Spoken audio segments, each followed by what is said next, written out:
Yeah, so my name is Filip. You can find me on Twitter if you want to stalk me as well. I'm Filip Bech. I will tweet out the slides later and stuff, so you can find them there if you want to. I'm a Google developer expert. What you didn't say is I'm from Denmark, and I work at a company called Impact. We do e-commerce stuff, and so we build for clients, and that's really where this is all coming from, because we built for CMSs, and we have editors that uses CMSs, and we need that to work in an Angular context. So, oh yeah, and I run a local group as well in Aarhus. But enough about that. Let's actually talk about CMSs and Angular.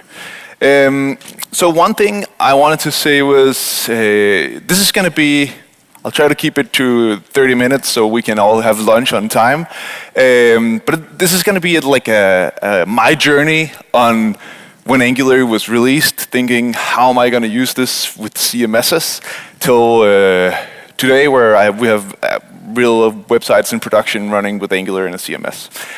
So I'll take you all the way through, and if you have questions, there'll be office hours right after lunch, and you can find me there, or you can just read in the source if you prefer that. So the use case, as I said, is we have editors, and they want to use a CMS to change content on pages.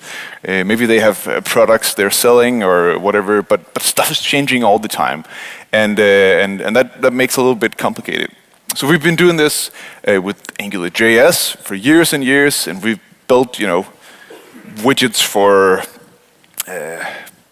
galleries or product lists that filter on the front end, or we've maybe built a little single page app for the checkout to make a really smooth checkout flow. But other than that, that's kind of that's where we were when Angular was released, or at least announced. So I'll take you on this journey with me. So we'll take some steps on the way. So my first thought was, I was thinking, let's just do like we do with Angular 1. And if you're used to AngularJS, this is basically how you start it up. Angular.bootstrap. You bootstrap just on any DOM element and say, run my app. But if you know any new Angular, we can't do this, because we need to bootstrap a component. Like, we need to start somewhere and put a component in our view and tell Angular this is where to start. And in Angular, this looks like this. So we tell our main module to bootstrap our app component. But the problem is, like in the CMS world where content is coming, and a thing we might want to change is the gallery or something. Like we don't have a single root app. Like we might have multiple entry points for application to start, and Angular is not really, or new Angular is not really so fit for this scenario. So I thought to myself, maybe we can have multiple entry points. So we can let the CMS know what tags are Angular components to bootstrap, and let the CMS output a configuration for what components to bootstrap on what pages. And it gets even more complicated when you want to do two gallery components on the same page, because that way you also need to tell Angular what DOM element to associate to what component and stuff. And it gets really complicated, and you don't really want that, because you don't want the CMS to control that. But we can do this. We can do bootstrap the gallery component and our basket component and even the checkout component, which would be a single page app. And then we need to pass our components some initial data. Like they need to know what images to show in the gallery, or what products to show in the product list. So in Angular we have the concept of content transclusion. We called it in AngularJS, and now it's called content projection, but where you can put content inside of the Angular component, and then you can reference it from the template, and you can put it back in using the ngContent tag. And if we wanted to do maybe pass some settings in from JSON or something, we could make an input and put stuff in this way. But sadly, we can't do that either, because none of these features work on entry components. So we can't use content transclusion, we can't use inputs. So we're pretty stuck on this. And there's perfectly good reasons for this. And they're basically around performance and how we want to do ahead of time stuff, and all good reasons. But it kind of messed with where I wanted to go with this. So I was in a hacky mode. You know this mode where you're in a sweet edge between being hacky and being really brilliant, and you don't quite know if it's the one or the other. But I thought to myself, how about we make a body component? So we'll make a component, we call it body, so because the body tag is always there, and you know, we can just use document.body.innerhtml as the template. I see people, you know, touching their own forehead, and I felt the same way. This is just terrible. It actually works. You can do this if you want to, but you don't do this. This is terrible. But you can. But then, about a year ago, I was at Google I/O. I met up with some of the guys from the team, from the Angular team over there, and they told me about like what became eventually Angular Elements. So they were working on it here, and you know, you all heard Matthias's keynote where he talked a little bit more about this. And I won't go into and steal all the thunder from Pascal doing his talk tomorrow. But you know, it's pretty simple. You can more or less just say, so let our hello component, let that be a web component so you can use it from outside. And then just bootstrap our module. And that's pretty simple. It gives us all the stuff that we didn't have before. So it gives us inputs and content transclusion and all that stuff on components. So we can have the CMS actually bootstrap these things. So what I wanted to say was, go see his talk tomorrow. Because do that. Because this is still, if you see the Angular Labs logo in the top, this is still, it's considered experimental. It's probably going to land pretty soon, but it's still experimental, and at the time anyway, it didn't exist. But I just wanted to mention it because if it's you today, this might be a pretty great way to ease into using Angular with your CMS. So if you don't want to go full screen, Pascal's talks today, so they changed the schedule since I made my slides. But so you should see his talk today. Yeah, so this can be a pretty good way to ease into to having Angular on your page. But it still doesn't give us page transitions. Because like Matthias talks about animations, and I'm really passionate about this as well. Like I really want to animate when I go from one page to another. I want to do custom animations. And obviously that means we need a spa. We need a single page app where we can, you know, share state between routes, and we can animate route changes, and we can do all sorts of stuff. And that's really what Angular is built for. So the other stuff is kind of, you know, made possible, you know, by great software engineers and stuff. But Angular is really built to make single page apps. So I thought I would just make a quick little demo, which is just a screen recording, so it can't go wrong, I hope. But this is just me clicking around on a page where everything is gotten from the CMS. So we have a front page. I can click. Pages have different templates. There's even a product page. The content is all coming from the server, and everything's dynamic. So this is where we want to end. So in Angular, or whenever you're building any kind of single-page app, it starts with the router. So in Angular, you make routes like this. You say when it matches this component, this path, use the front page component. If it's, you know, /products, you should use the products component. But that's not very dynamic. You know, as I said, like we have editors changing this all the time while people are on the site, and there's no clear pattern. So it might be something is a content page, and something is a category page, and something is a product page, and like there's no pattern to match. So we can't really make a clear, you know, matching between what components to show for what routes. So I was talking to the guys from the team again. This was before Angular Elements, and they were like, maybe you can let the CMS actually output route configuration, because you want the CMS to be the source of truth for your route configuration anyway. And you could obviously do this, but it comes with a couple of problems. So one problem would be if you have editors changing this, you know, multiple times every hour, you would invalidate your bundle, or at least invalidate the configuration over and over and over again. So you had to download a new one every time you visited the website. So no caching and quick startup and all that stuff. Plus, like when a user is on there, like they don't get the new route configuration unless you have to make some kind of mechanism to tell them that there's a new version and make them reload the page and stuff. So it's not very dynamic either.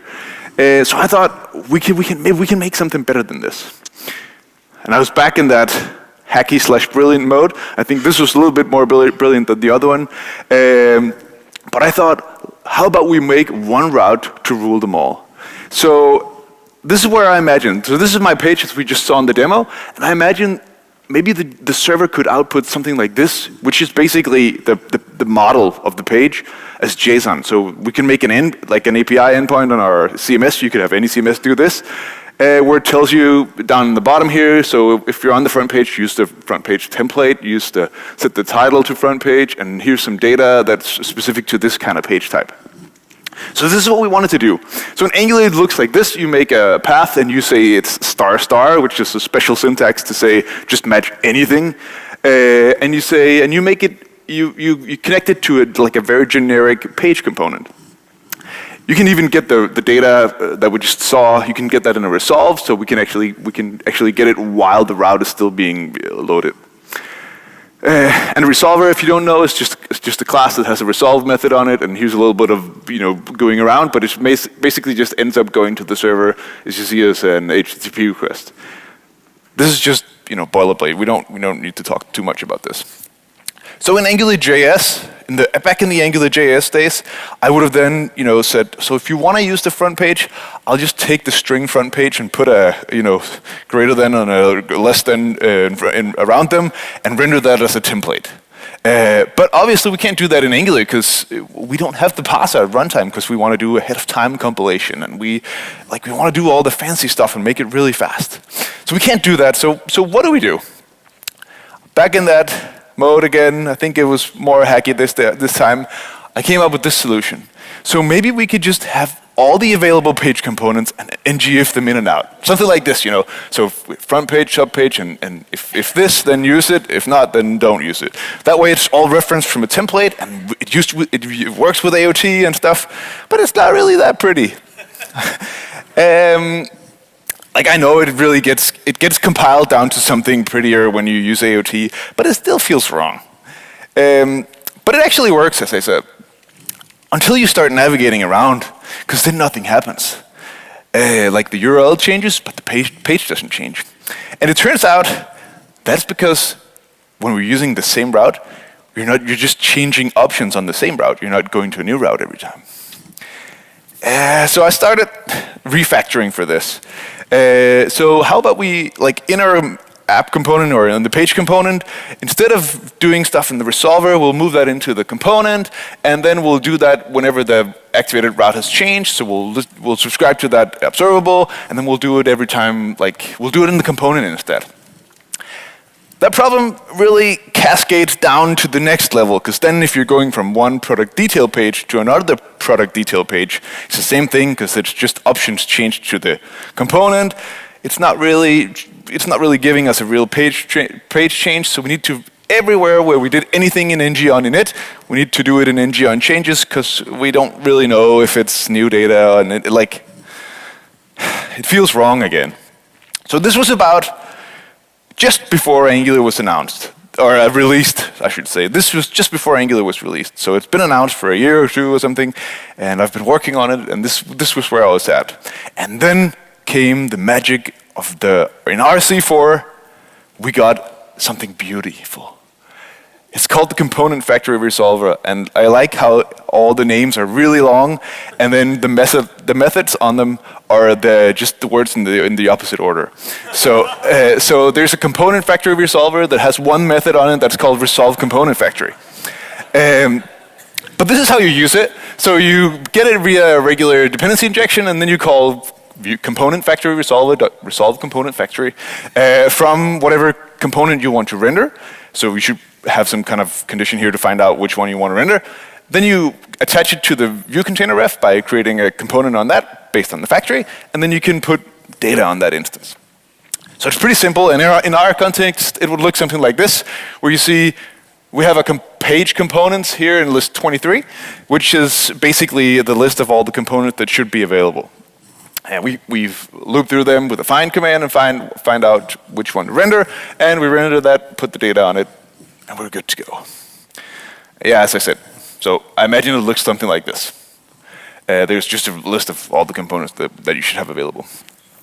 But then we still can't animate these page transitions because it's not really page transitions. Because we're still just changing stuff inside the same route every time. So it's still just one route. We don't there's no route change, and we really want that. So it turns out that this feature, or what you want to call it, it is really a feature.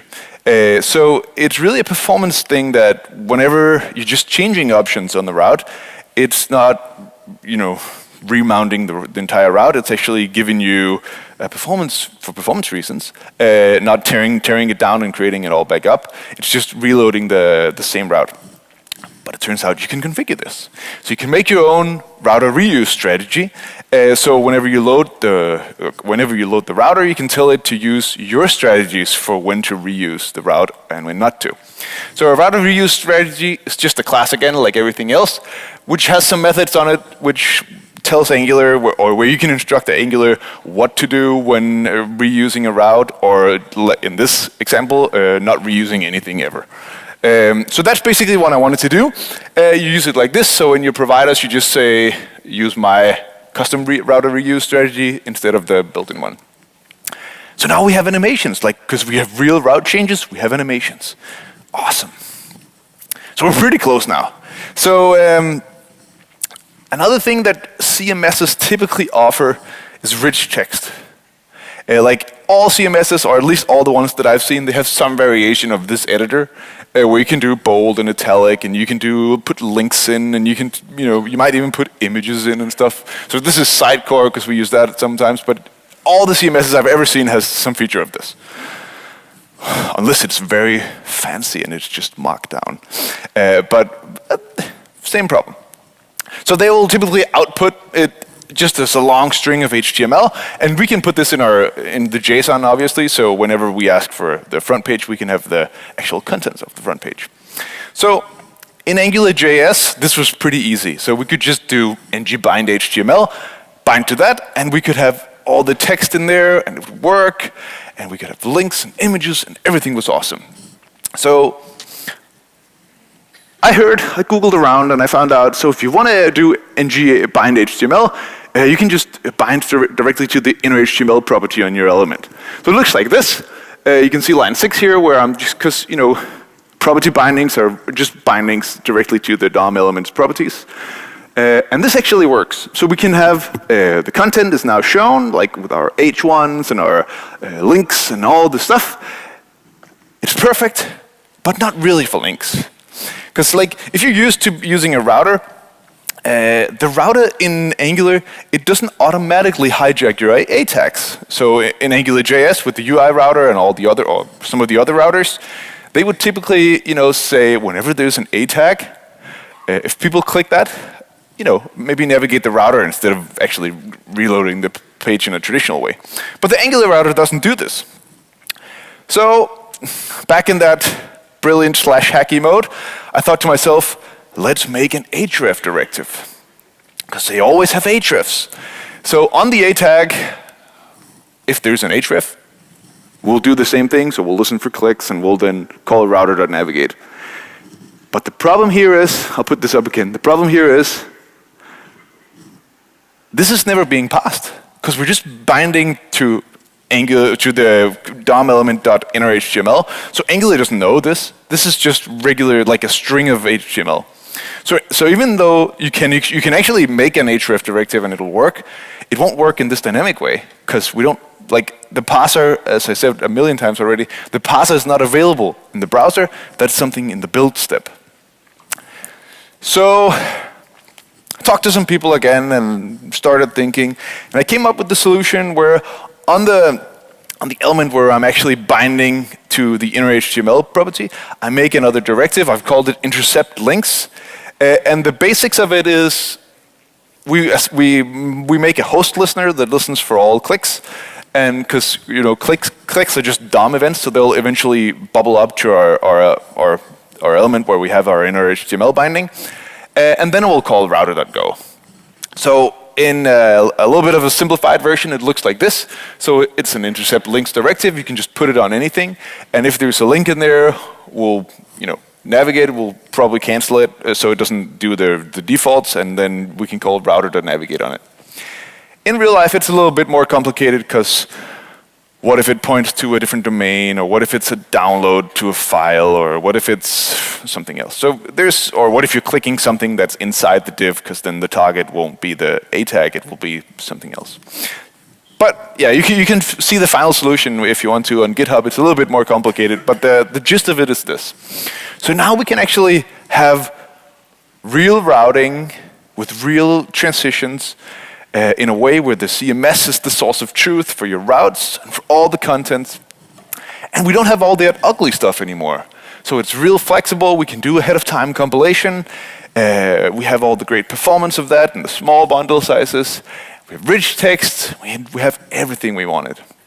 And obviously, as I said, the same approach goes for dynamic content. So if you have rows of dynamic stuff, like if you're using a CMS that supports that, you can just use the same approach for that. As I said, AOT just works out of the box. So we have a pretty great solution by now. But one thing I wanted to touch on as well, because for at least for e-commerce where I do my work, but for almost any site, server-side rendering is becoming something that you need to at least consider. Because of search engines, obviously, but also stuff like if you want your site to be shared to Twitter or shared to Facebook and something, you don't want it to just say title curly something. Like you want it to actually say what's on the page and give it stuff like that. And you probably want the faster perceived loading time, so we'll actually have our app ready, or at least perceived ready, when the user is before the user actually executes any code. So Angular Universal is what does this for us, where we can do server-side rendering, and it seems a little hard to get under your head, but it's really not. And I wanted to just talk just a minute or two about this, because the idea of this is like you have your main app module, which is where all your application lives. And then the basics of this is that we have one wrapper for the server and one wrapper for the browser. So our main app, or our app module, which is all of your code, all of my code, is then just being wrapped by a version to run on the server and wrapped by a version to run on the client. And the difference is that making an AJAX request is different whether you're in Node or whether you're in the browser. And you actually have a DOM in the browser and you don't in Node. And what Universal does, or what this approach does, it handles this for you. So whenever you ask for the HTTP module, it'll actually know to give you the right one based on if you're on the server or if you're on the client. So it's actually not that simple. You have to know, though, that you can't ever touch anything that's specific to the DOM or specific to Node, because you'll break them. If you need to, for some reason, there are features where you can say only do this, and put a condition in where you say is browser and run it only there. So if you want to do maybe a request animation frame or something that makes sense and is a good solution for you, but isn't available in Node, you can just say only do this on the client.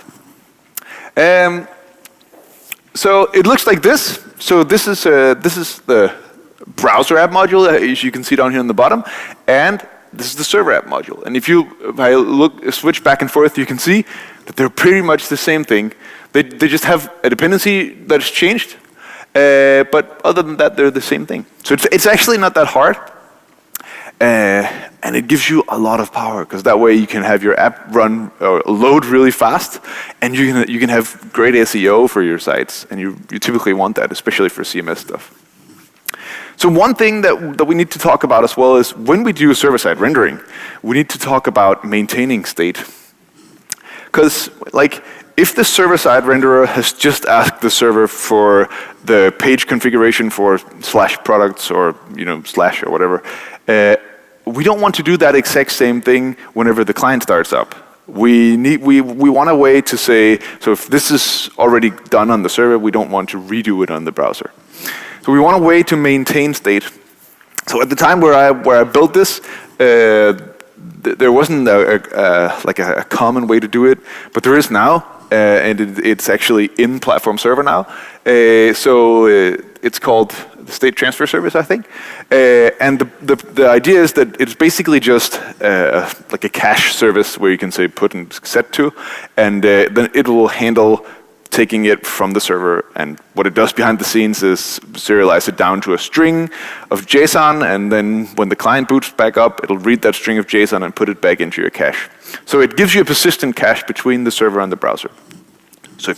So that way, our site can be server-side rendered, and it can start out without ever touching the server again. So it doesn't ask the server the JSON endpoint. It doesn't ask that before the next page view. So this is a pretty great way to do. And I said, this is a part of the Angular core now, so you can use it right out of the box. So one thing, the server-side renderer is pretty fast, but if you have a complex site, it might take a little time. And it gives you another hard dependency for your site to load. And you don't want to necessarily add more of those because you want your site to be as simple as possible. So you should probably consider maybe caching the output from the server-side renderer. It doesn't work very well with personalization. And if you're using a CMS these days, personalization is pretty much what it's all about, because you want to do, like, when it's a repeat visitor, show them a welcome back page instead of the regular front page. Or if it's if we know what user is logged in, then maybe we can give them customized products based on what they bought the last time they were here, or something like that. So personalization is pretty big. And it doesn't work very well with server-side rendering, because typically they're built around sending the session ID or something or your cookie with the HTTP request to the CMS, and then it will know that you're this user and send you back the personalized version. But if it's a node server doing that request, it doesn't know who the end user is, so it doesn't know if he's logged in or something. But we still want this, because we want to be able to maybe even serve our entire site out of a CDN or something, to have it really fast and close to all the users. So I thought about this for quite some while, and I thought there's really 3 different scenarios here. One scenario where it's fine, and you can just we'll serve unpersonalized content, and then whenever the client bootstraps, we'll just not have it in our cache. So whenever the client bootstraps, it'll just do the request again, and we'll hydrate or personalize the content right there and here and there. So that way, the unpersonalized content is more or less just for Google or for Facebook or for whoever crawls the page. So this can be a pretty good way to work, and it's it's just something you handle as a developer, saying, don't put this in that persistent cache I was just talking about. That way this will happen for you. So this is kind of the default. Then there's from a UX standpoint, it might not be that good of an experience if your page is loaded and then 100 milliseconds later, because JavaScript has run, all the page content has changed. Because you might be just about to click a link and then the link will change or something. So another good strategy, which is probably what you want to do the most of the times, is to just do it at the first user interaction. So if it's a list of products, and you in the perfect world, you would show personalized content or personalized products from day one. But here you can show the unpersonalized version, and then as soon as the user actually says, only show me blue shirts or only show me shirts on sale or whatever, as soon as they do any kind of user interaction, from there on out, we'll serve them the personalized version. So this might be a pretty good way to go too. And then the third strategy is to just say, for this piece of content, it doesn't make sense to server-side render this, because it doesn't add any value to bots or to anybody reading the actual HTML source, and having something that's not accurate there doesn't make any sense. So what we do is we just say, for this piece of content, it doesn't make sense to server-side render this, because it doesn't add any value to bots or to anybody reading the actual HTML source, and having something that's not accurate there doesn't make any sense. This might be something like showing the name of who's logged in on the top of the screen. Like, it doesn't make sense to say to put something wrong up there, or to yeah. You could probably come up with bad solutions for that too. But what I wanted to say was just there's scenarios where you can just where you wish there was a way to just turn off server-side rendering for just a part of the page. So I built that. So I built a NoSSR directive, which is just an Angular directive. You can put it on anything, and it'll just stop the server-side renderer when it reaches that point, and it won't go any farther down that DOM tree, and then it'll just skip the node and go on to the next node. And it basically looks like this. It's just saying, so if we're a platform server, just clear the view container. So that's pretty much it. It's pretty simple. But it actually gives us everything we want, because now we have pages that looks like this with real content and real products and stuff that Google loves and that loads really fast, and where everything's controlled from the server with the CMS. So we made it, and yeah. Thank you for listening. You can find me on Twitter. There will be office hours just after lunch, and you can download the entire working source code on this link down here on GitHub, or you can just find me on GitHub or wherever. Thank you.